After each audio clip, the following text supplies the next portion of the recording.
The message out of Prime Minister Mark Carney's meeting with the premiers in Saskatoon is a push towards nation-building projects and some very positive feedback after the meeting wrapped up. This has been the best meeting we've had in 10 years. Simple. Best meeting I've had in 7 years. And there was no... So that's Ontario Premier Doug Ford telling Canadians that the premiers left that meeting on the same page. So what's behind all the positive reviews?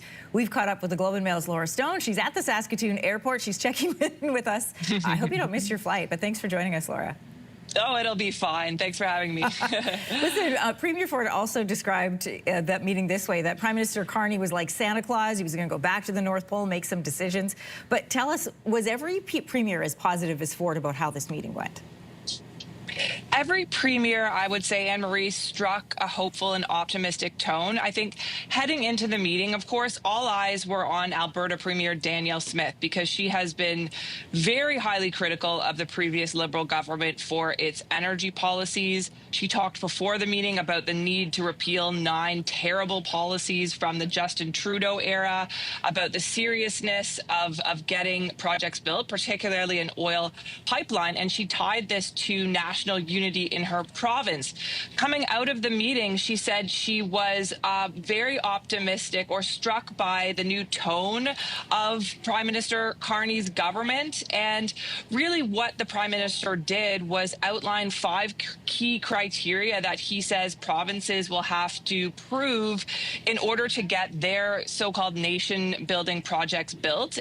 This is essentially that they are economically viable, that they would contribute to Canada's GDP, that they are aligned with clean power or clean energy, and that they have buy-in from Indigenous communities. And so the provinces have presented their ideas already to the Prime Minister. Some of them might have to go back and do a little bit of homework or refinement now that they know what the criteria are. But I think from the business perspective, there's a bit more certainty now in that community as to how projects can go ahead in Canada. And of course, Mr. Carney has said he's going to introduce legislation that will fast-track these projects within 2 years. I want to ask you about that in a moment, but getting back to Premier Smith for a moment, she started out her social media post by saying she was encouraged by the discussions, which is a very different tone than we had heard previous, where she was like, prove it to me. So with this coming up in discussions, what are some of the other provinces now saying, Quebec in particular? Well, Quebec has pitched its own project. I think that they're all encouraged by, I guess, the business-like manner of the Carney government. Monsieur Legault has been a bit non-committal, I would say, on the idea of an oil pipeline in Canada. He said he would have to assess any project for its economic and environmental benefits to Quebec if that were to be proposed.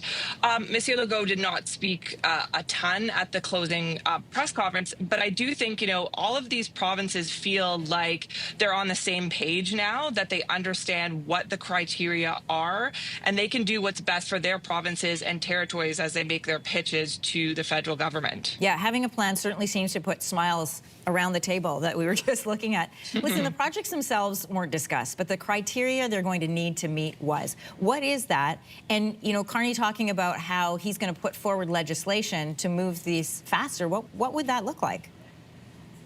Well, we did hear some of the projects beforehand heading into the meeting, and Mr. Carney used them as examples. We've heard of port-to-port corridor for shipping energy products in the West. The Arctic leaders put forward an all-season road that would increase trade and productivity in their region. We've heard a lot about Ring of Fire development in Ontario, an energy corridor to Churchill, Manitoba. So Prime Minister Carney did give these as examples. While they weren't necessarily named or chosen as the nation-building projects, I think that shows which direction that the government's headed. I think what's key to this is that Mr. Carney is saying we have to pick the projects that are actually going to go ahead, the ones that we know will get built and that will contribute to Canada's economy at a national level. I think what's key too is the buy-in from Indigenous communities, that there needs to be Indigenous partnerships here. And heading into the meeting, there was some criticism from Indigenous leaders, and we heard from the Assembly of First Nations yesterday as well, saying that they didn't feel included. Obviously, they were not invited to the full meeting with the Prime Minister and the Premier is that they can't be sidelined any longer, and they're worried about their treaty rights. And so it's a tall order here for the federal Liberal government to kind of make everyone happy and meet all of these demands. Yeah, it'll be interesting to see how that plays out, whether or not they make them shareholders or stakeholders in some of these projects once they get approval and start going. Laura Stone, we're going to let you catch your flight. Thanks for joining us this morning. Thank you so much. If you like that video, make sure to subscribe to the Your Morning YouTube feed, where you can find all kinds of new content posted every weekday morning.